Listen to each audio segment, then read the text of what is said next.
zone defense. Pleased, not pleased? Well, yeah, we're pleased with the red zone. You know, we've been pretty good in the red zone the past 2 years. We work hard at it in practice, and you know, we're still letting them down there too much. That's the negative of it. You know, keep them out of there is what we'd really like to try and do. So, but yeah, we were pleased with the effort down there. First drive, Armstrong, he went 4-4, had a touchdown. Were you seeing as, you know, that litmus test for the rest of the game, or, you know, did you still have the confidence in your guys to get it together? Say it one more time. The first drive, when Armstrong, the quarterback for Nebraska, obviously went 4-4, threw a touchdown on the first drive. Did you see that as, you know, being a problem in the game, or did you just move on from it? Well, anytime a lot of first drives, that's a feeling out process. Are they doing what you expected them to do, or are they changing schematically, attacking what they think is what's going to be best against you? And then it's trying to get your feet wet and make sure that you settle down, you concentrate. Is it really scheme that's challenging you, or is it just player, you know, misfits or mistakes or whatever? And it was a little combination of both. And the guys settled down and started to play a little better as the game went on. What does the North Texas offense look like? You know, spread you out as much as they can, run, you know, inside, outside zone, very sound. Get the ball on the perimeter and try to create one-on-one mismatches with their receivers. So it's going to be a challenging game for our DBs and safeties this week on the perimeter. We've got to execute a lot better than we did last week. 4 games into the year, where do you kind of assess your defense as a whole? I really like our effort. I really like our guys. You know, it's a fun group to be around. It's a mature group to be around, and you know, we wish we were a little more successful last week.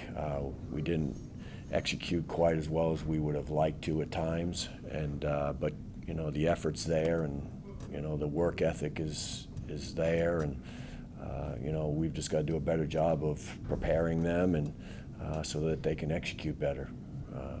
So I'm optimistic. I really am excited about this moving forward, and hopefully we continue to prepare like we have. They've worked really hard, and we'll start to see some better results. Coach Munkin brought up depth, talking about how, you know, you guys are kind of as banged up as you ever have been, even the last 2 years. But the difference is this year you've got reinforcements, quality reinforcements to go in behind them. And, you know, it's probably the most evident on defense without, you know, Foster, Swain, a couple others.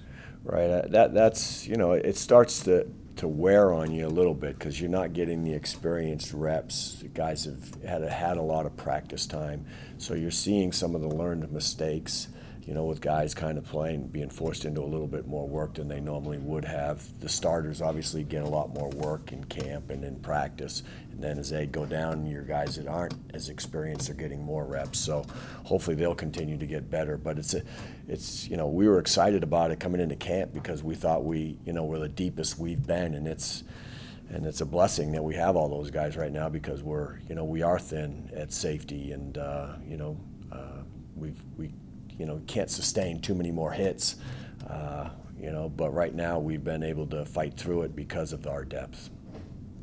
If you can, talk about Xavier Big Ben's growth on this defense. Oh, Xavier's, you know, he's done a great job. He's you know, the project of Xavier was getting bigger and fill out a little bit more, and you know, as he arrived here as a freshman, you know, he was a little bit undersized, and he's, you know, through Coach Woodfin has prepared very hard this offseason and gained a lot of weight.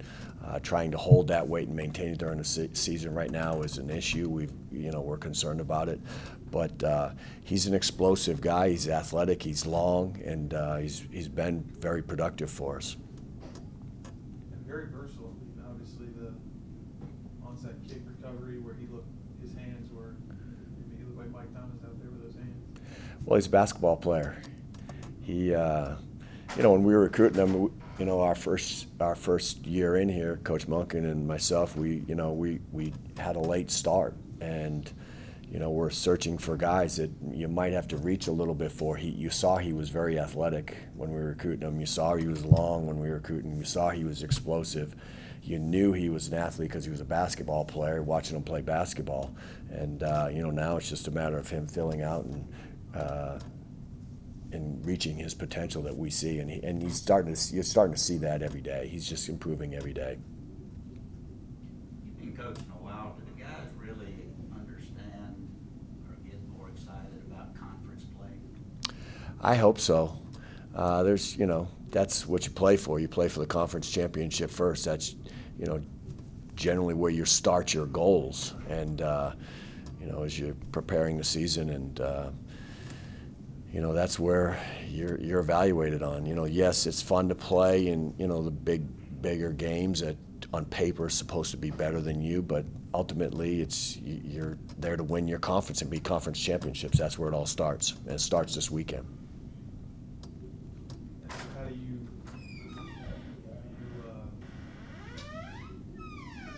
prepare differently at all? I mean, like this week, is it going to be? I mean, you're back at home for the first time in 2 weeks, and it's the conference opener. And, do you change anything at all?